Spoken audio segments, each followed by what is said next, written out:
지금까지는 주로 칭의의 관점에서 의의 흉갑을 붙이는 그런 면들을 말해왔습니다. 오늘은 성화의 관점에서 의의 흉갑을 입는 문제를 살펴보려고 합니다. 마귀와 그의 군대들을 대항해 이 싸움을 계속하면서 우리는 이 현 세상을 사는 그리스도인으로서 우리의 삶에 대한 바른 견해를 가지고 살아가는 것이 의의 흉갑을 입는 방법 중에 하나라는 것을 또한 인식해야만 합니다. 이것은 신구약 성경에 일맥상통하여 흐르고 있는 사상입니다. 현대를 사는 그리스도인으로서 우리는 이것을 당연히 해야 하는 것으로 인식하고 있어야 합니다. 분명히 우리의 가장 위험 중에 하나는 교회 안으로 살며시 들어온 세속입니다. 그런데 우리는 이 세상에서 그리스도인으로서 갖출 생활 태도에 대한 개념을 파악하지 못하고 있습니다. 성경은 우리가 하나님의 백성이고 그래서 구별된 백성들이라고 가르치고 있습니다. 구약 성경에서 이스라엘 백성들은 대단히 많은 율례와 규례와 명령으로서 구별되었던 것입니다. 율법에 의하여 그들은 다른 민족들과 구별되었죠. 그리고 그들이 하나님의 백성이라는 것을 나타내는 일은 아주 간단했습니다. 그것은 십계명뿐 아니라 먹어서는 안 되는 어떤 동물들이 있음을 가르치는 모든 의식법을 의미하는 것입니다. 그리고 하나님께서는 그 백성들에게 그 율법을 참으로 끊임없이 상기시키셨던 겁니다. 내가 땅의 모든 가족 중에서 너희만을 알았나니 하나님은 아모스를 통하여 이렇게 말씀하십니다. 그들은 하나님의 백성이었기 때문에 구별된 백성이었습니다. 그들을 다스리는 계명은 내가 거룩하니 너희도 거룩하라는 것이었습니다. 하나님께서는 자신을 나타내시고 큰 구원을 가져오시기 위하여 이스라엘을 구별하신 것입니다. 이스라엘은 구약 성경에 있는 교회입니다. 그러나 그 원리는 구약 성경에서와 마찬가지로 신약 성경에서도 아주 분명하게 나타납니다.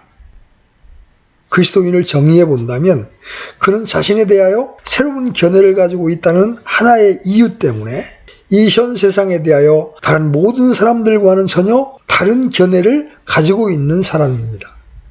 우리는 이 세상에서 다른 모든 사람들과 함께 생활하고 여러 가지 사건을 같이 감당하면서 살아갑니다.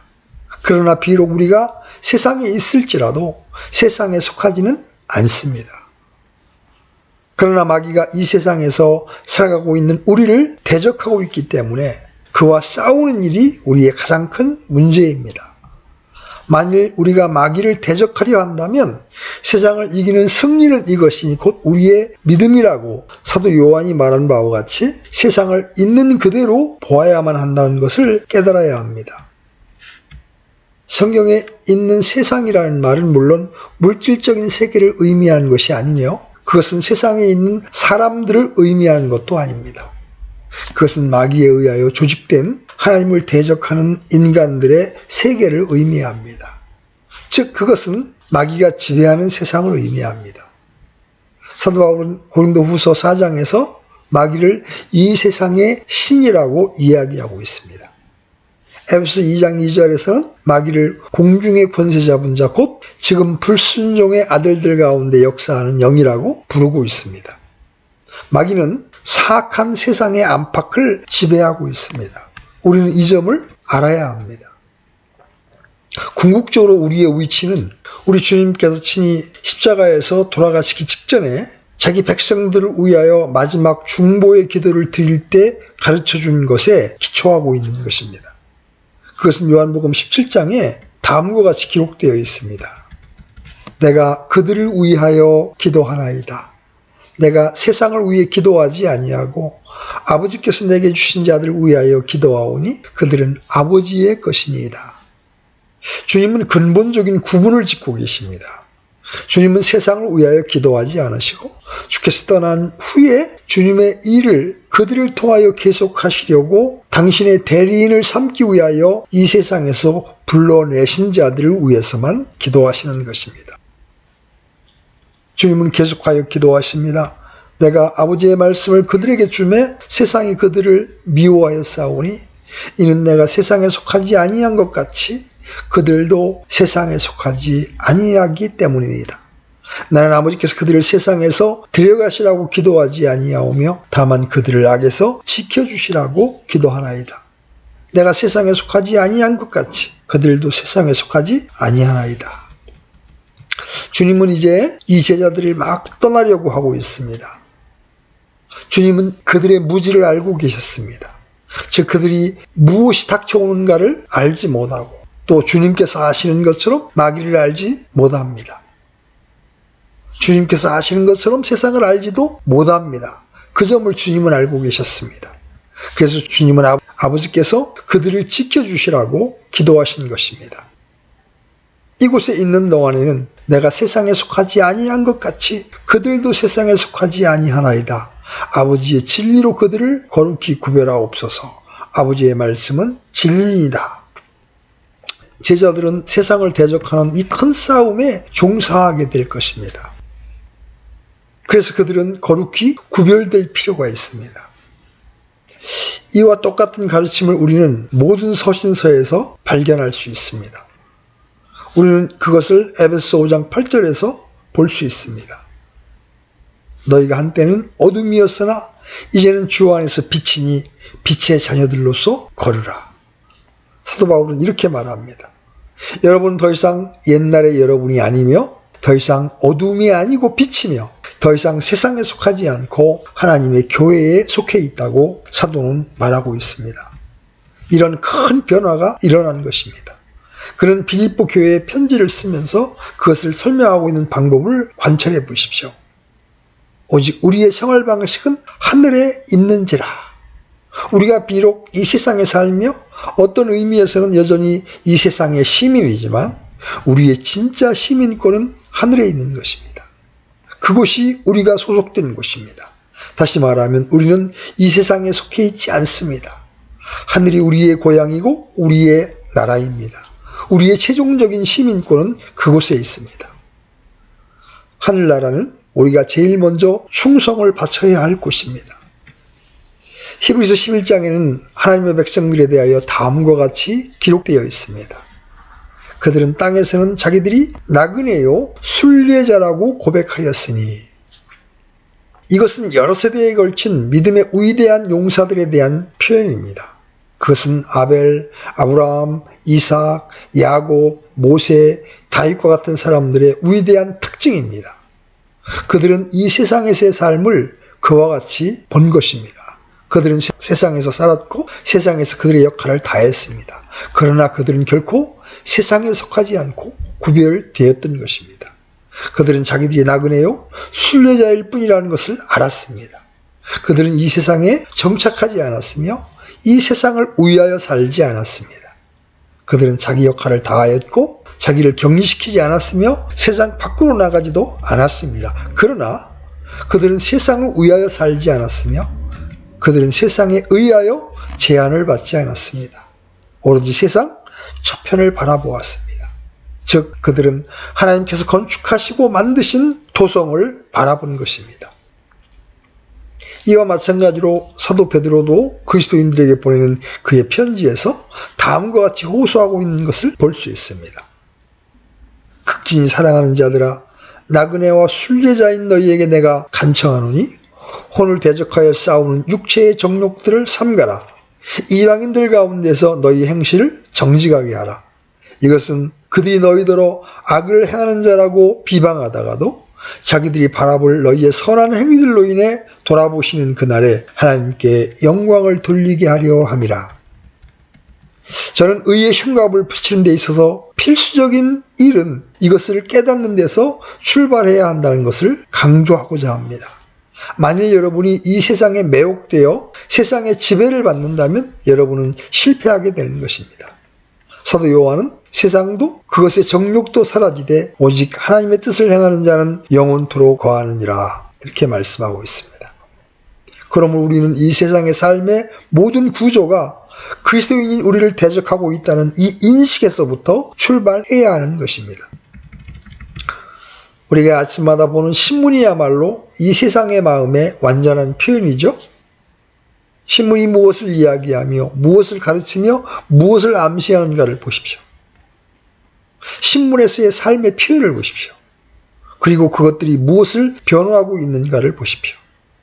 그 밖에 다른 도구들, 곧 세상에 속한 모든 것, 즉 텔레비전, 라디오 등도 다 같습니다. 그것들을 지배하는 세력을 성경은 세상이라고 부르고 있습니다. 그것들은 영혼과 하나님께 대한 우리의 관계와 내세에 대하여 생각하지 못하도록 충동합니다.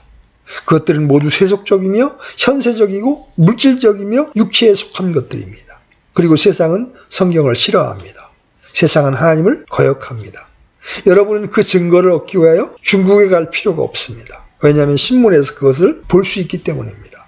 성경과 그 가르침에 대하여 공개적인 비판과 조소가 신문에 있습니다.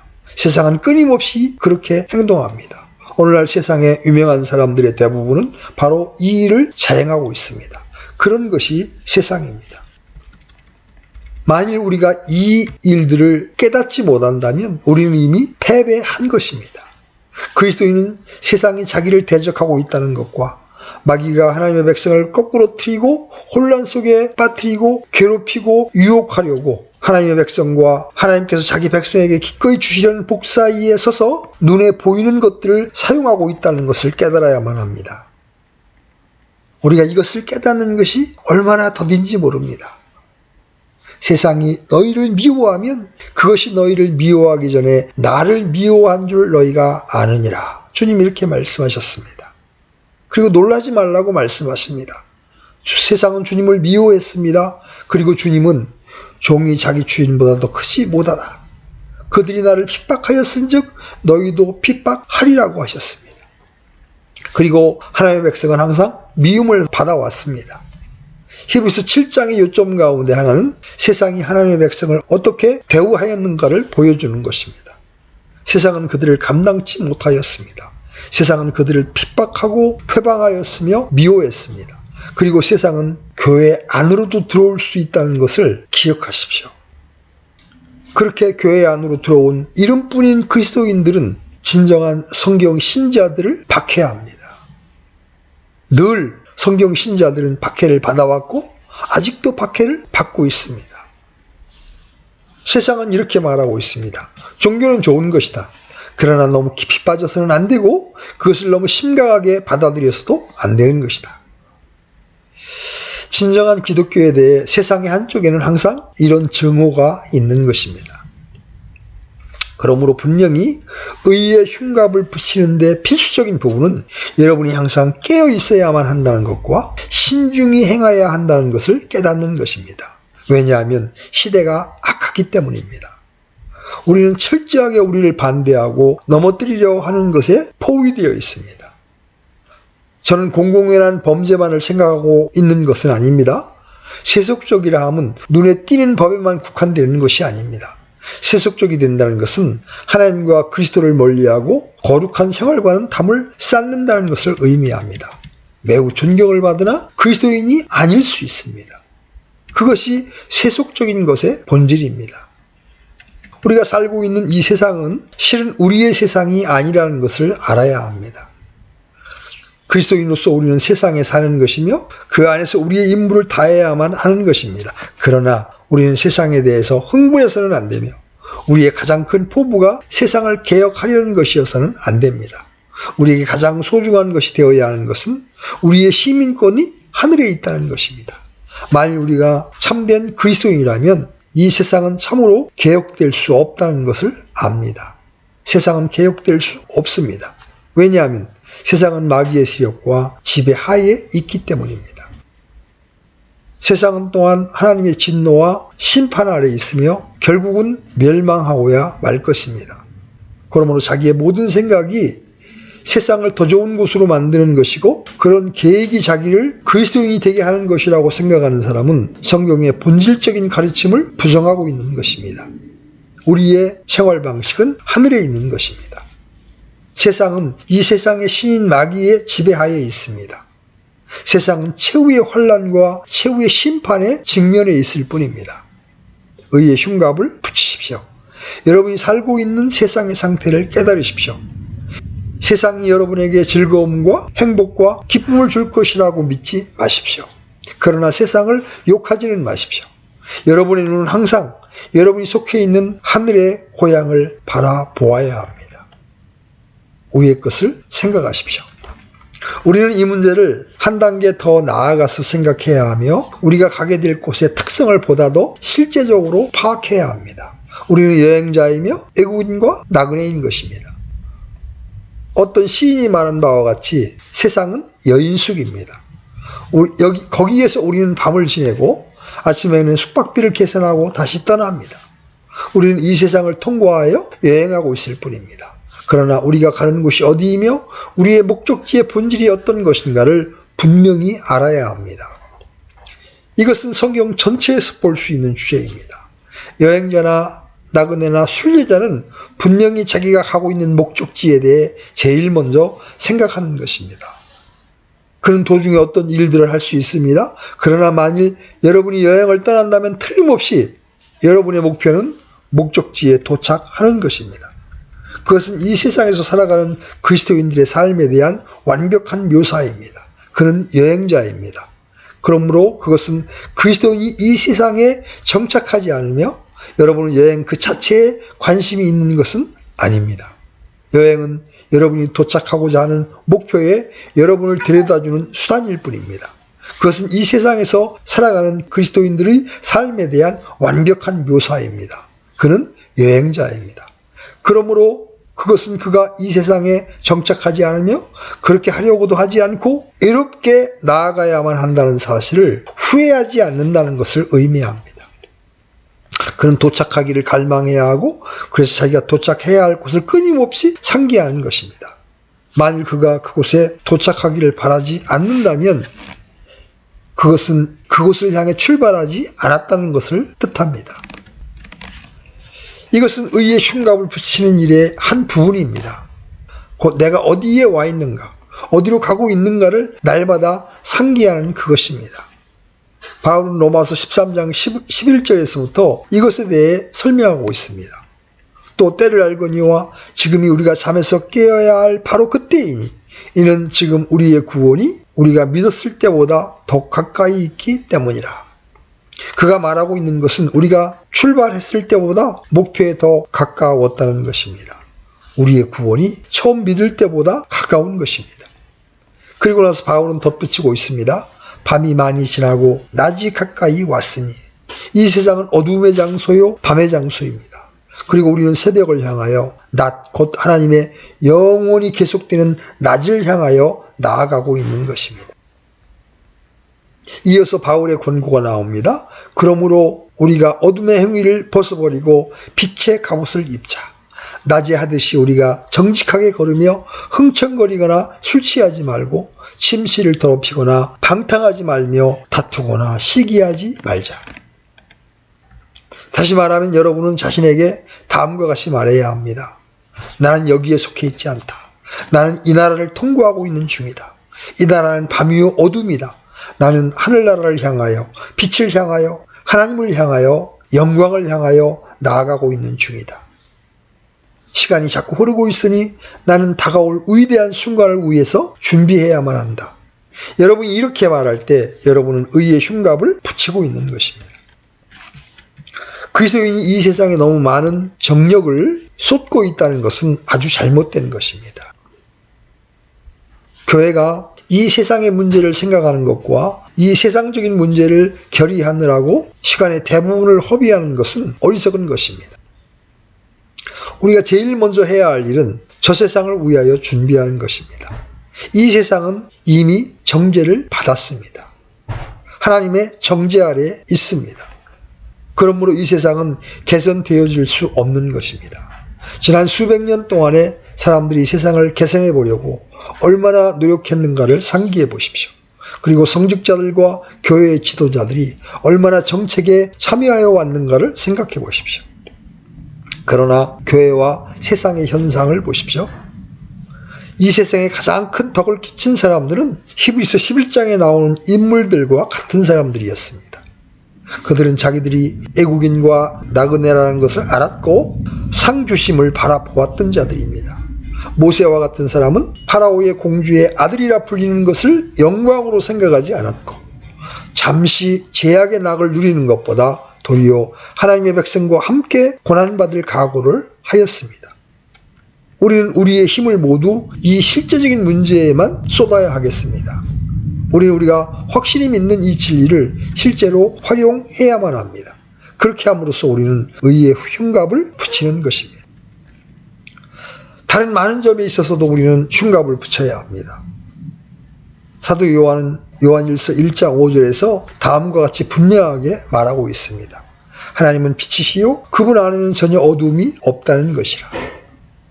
그러므로 만일 우리가 하나님과 교제가 있다고 하고 어둠 가운데 행하면 거짓말을 하고 진리를 행치 아니하는 것입니다.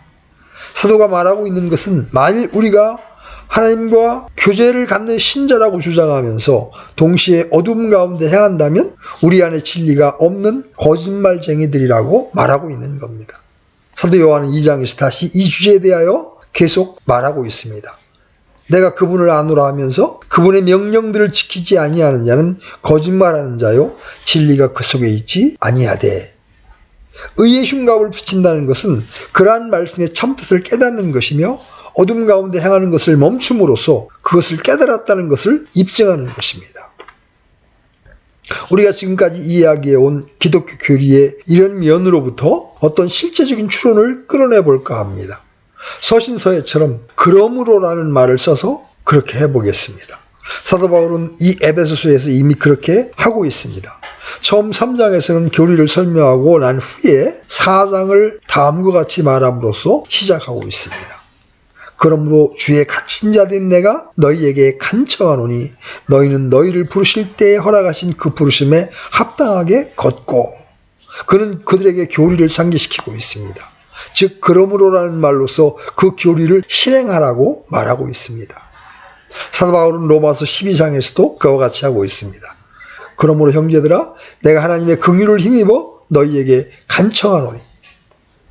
만일 의의 흉갑을 붙인다는 것이 한마디로 설명해 무엇을 의미하느냐거나 또는 만일 의의 흉갑을 붙인다는 것이 무슨 의미인가를 한마디로 설명해달라고 부탁을 받는다면 저는 신약 성경의 서신서에 나오는 그러므로라는 말의 의미를 이해하는 것이라고 말할 것입니다. 그러나 물론 우리는 거기에서 머무를 수는 없습니다. 사도 자신들도 그렇게 하지 않고 있습니다. 왜냐하면 그들이 우리에게 그러므로라는 말을 계속하여 설명하고 있기 때문입니다. 우리는 많은 설교의 말씀을 기쁘게 받아들여야 합니다. 그렇게 함으로써 우리는 의의 흉갑을 붙이는 것입니다. 너희가 이것을 알고 행하면 복이 있으리라고 그리스도는 말씀하십니다. 여러분은 거룩하신 하나님의 이 영광스러운 가르침을 들을 수는 있습니다. 그러나 만일 여러분이 실제로 적용하지 않으면 그것은 여러분에게 아무런 가치가 없을 것입니다.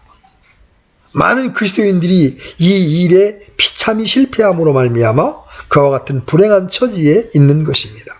그들은 그러므로라는 말씀에까지 이르지 못합니다. 그들은 교리에만 머물러 버립니다. 그들은 자기들이 교리를 안다고 생각하지만 그것을 적용하지는 못하는 것입니다. 우리는 이런 주장들을 적극적인 것과 소극적인 것으로 구분해 볼 수 있습니다. 소극적인 것들은 에베소 4장 17절에서부터 볼 수 있습니다. 그러므로 내가 이것을 말하며 주 안에서 증언하노니 이제부터 너희는 다른 이방인들이 그들의 헛된 생각 속에서 걷는 것 같이 걷지 말라. 그들은 지각이 어두워졌으며 그들 속에 있는 무지함과 그들 마음에 눈먼 것으로 인해 하나님의 생명에서 떨어져 있도다. 그들이 감각을 지나쳐 자기를 세교게 내주고 탐욕을 내어 모든 부정한 것을 행하였으되. 그리스도인은 더 이상 이런 식으로 살아서는 안 된다는 것입니다. 바울은 계속해서 말합니다. 그런즉 거짓말을 버리고 각 사람이 자기 이웃과 더불어 진리를 말하라. 우리는 서로 지체니라. 너희는 화를 내도 죄를 짓지 말며 해가 지도록 진노하지 말고 마귀에게 틈을 주지 말라. 이것들은 소극적인 주장입니다. 그는 5장 11절에서 말하자면 그것을 요약하고 있습니다. 열매 없는 어둠의 일들에 참여하지 말고 도리어 그것들을 책망하라. 이것은 1세기의 에베소 신자들에게와 마찬가지로 오늘날 우리에게 주시는 명령입니다. 다시 말씀드리거니와 이것은 여러분이 세상 밖으로 나가야 한다는 의미가 아닙니다. 여러분은 여전히 사람들을 만나야 하고 사귀어야 하며 일에 종사해야 하는 것입니다. 그러나 그들과 친교나 친구로서의 교제를 갖지는 않습니다. 즉 여러분이 그들 중에 한 사람이 되는 것이 아닙니다. 로마서 6장 12절에서 바울은 다음과 같이 말하고 있습니다. 그러므로 너희는 제가 너희의 죽을 몸 안에 군림하지 못하게 하여 몸의 정욕 안에서 제에게 순종하지 말고, 그리고 계속합니다. 또한 너희의 지체를 불의의 도구로 죄에게 내주지 말며 오직 너희의 자신을 죽은 자들로부터 살아난 자로서 하나님께 드리고 너희의 지체를 의의 도구로 하나님께 드리라. 그는 8장 12절에서 다시 말하고 있습니다. 그러므로 형제들아 우리가 빚진 자로서 육신을 따라 살도록 육신에 빚지지 아니하였느니라. 그러고 나서 12장 서두에서는 이렇게 말하고 있습니다. 그러므로 형제들아 내가 하나님의 긍휼에 힘입어 너희에게 간청하노니 너희는 너희의 몸을 거룩하고 하나님께서 받으실 만한 살아있는 희생물로 드리라. 그것이 너희의 합당한 섬김이니라. 너희는 이 세상에 동화되지 말고. 그러나 아주 많은 사람들이 교회로 들어온 후까지도 이 세상의 풍속을 쫓고 있습니다. 여러분은 세속적인 특징을 알아야 하고 그 특징들, 곧 단순한 인간적인 세련미와 교회 안에서 점자를 빼는 태도들을 세속적인 것으로 구별하여야 합니다. 이것들은 세상에 속한 것입니다. 그리고 우리는 이 세속을 본받지 말아야 합니다. 왜냐하면 우리가 세상에 속하지 않기 때문입니다. 그리스도인이 첫째로 분명히 해야 할 일은 사회적으로 어떤 계층에 소속되는 것이나 어떤 방법으로 교육을 받는 것이 아니라 그리스도께 속해야 하며 자기의 시민권이 하늘에 있어야 하는 것입니다. 그래서 우리는 이미 13장의 말씀을 인용한 것입니다. 밤이 많이 지나고 낮이 가까이 왔으니 그러므로 우리가 어둠의 행위를 벗어버리고 빛의 갑옷을 입자. 그런 다음에 어거스틴에게 그토록 깊은 영향을 끼친 말씀이 나옵니다. 흥청거리거나 술 취하지 말고 침실을 더럽히거나 방탕하지 말며 다투거나 시기하지 말자. 이것들은 소극적인 것들입니다. 우리는 밤이나 어둠에 속하지 아니한 것입니다. 데살로니가전서 5장 22절에서 다시 한번 말씀하고 있죠. 악의 모든 모양을 삼가라. 그 말씀은 하나하나의 모든 악의 형태를 버리라는 의미입니다. 무엇을 버리라는가는 중요하지 않습니다. 유다는 육체로 더러워진 옷조차 미워하라고 말하고 있습니다. 바로 그 옷은 죄로 더럽혀진 옷입니다. 그것을 만지지도 말고 그것에 아무런 상관을 하지 마십시오. 이것은 신약 성경의 소극적 권위의 전형적인 것입니다. 사도 요한은 이 세상이나 세상에 있는 것들을 사랑하지 말라. 세상에 있는 것이 육체의 정욕과 안목의 정욕과 인생의 자랑이니라. 그것들은 하나님의 마음을 기쁘시게 하는 것과는 정반대되는 것들입니다. 적극적인 면을 생각해 볼 때 우리는 그것들이 믿는 자들이 입는 새사람이라는 말로서 표현되고 있는 것을 볼 수 있습니다. 예로서 로마서 6장 13절에는 다음과 같이 기록되어 있습니다. 또한 너희의 지체를 불의의 도구로 죄에게 내주지 말며 오직 너희 자신을 죽은 자들로부터 살아난 자로서 하나님께 드리고 너희의 지체를 의의 도구로 하나님께 드리라. 로마서 8장 13절에는 성령을 통해 몸의 행실을 죽이면 살리라 이렇게 기록되어 있습니다. 이와 비슷한 권고가 골로새서 3장에 있습니다. 그러므로 땅에 있는 너희의 지체들을 죽이라. 그것들은 음행과 부정함과 무절제한 애정과 악한 욕정과 탐욕이니 탐욕은 우상 숭배니라. 이것들로 인하여 하나님의 진노가 불순종의 자녀들에게 임하느니라. 너희도 그것들 가운데 살 때에는 한때 그것들 가운데 걸었으나 이제는 너희도 이 모든 것을 내버리라. 곧 분노와 진노와 악의와 신성모독과 너희 입에서 나오는 더러운 대화라. 서로 거짓말하지 말라. 너희는 옛사람과 그의 행위들을 벗어버리고 새사람을 입었는데 이 새사람은 그를 창조하신 분의 형상을 따라 지식에서 새로운 자니라. 다시 로마서 12장으로 돌아가서 우리는 다음과 같은 면을 볼 수 있습니다. 너는 이 세상에 동화되지 말고 오직 너희의 생각을 새롭게 함으로 변화를 받아 하나님의 그 선하시고 받으실 만하며 완전하신 뜻이 무엇인지 입증하도록 하라. 조심스럽게 행하여 잃어버린 시간을 보충하고 한순간도 낭비하지 마십시오. 그리고 나서 골로새서 3장에서는 다시 위에 있는 것들에 너희의 애착을 두고 땅에 있는 것들에 두지 말라고 말씀하고 있습니다. 만일 신문이나 라디오로 하루를 시작한다면 여러분은 땅의 것을 생각하게 될 것입니다. 주 예수 그리스도의 은혜와 그분을 아는 지식에서 자라가십시오. 그분 안에서 이 소망을 가진 자마다 그분께서 순결하신 것 같이 자기를 순결하게 하는 것입니다. 멸류관을 쓸 날이 하루하루 가까이 오고 있습니다. 밤이 깊고 낮이 가까웠습니다. 대관식이 가까이 오고 있습니다. 청와대에서 훈장을 받기로 되어 있는 사람은 그 식을 위하여 많은 시간을 들여서 준비합니다. 그들은 의복을 준비하고 몸을 단장하고 예절을 연습하는 등 모든 것을 준비합니다. 그리스도인 여러분, 여러분의 대관식이 곧 죽지 아니하시고 보이지 아니하시고 홀로 지혜로우신 영원하신 왕 앞에 서고 기쁨에 참여할 날이 다가오고 있습니다. 그날이 오고 있습니다. 우리의 구원이 처음 믿을 때보다 가까웠습니다. 우리에게는 낭비할 시간이 없습니다. 그 모든 것을 깨달으십시오. 그리고 여러분이 그렇게 하면 악한 날 가운데에서도 마귀의 모든 관계를 대적할 수 있으며 모든 일을 다 마친 후에 설 수 있을 것입니다. 의의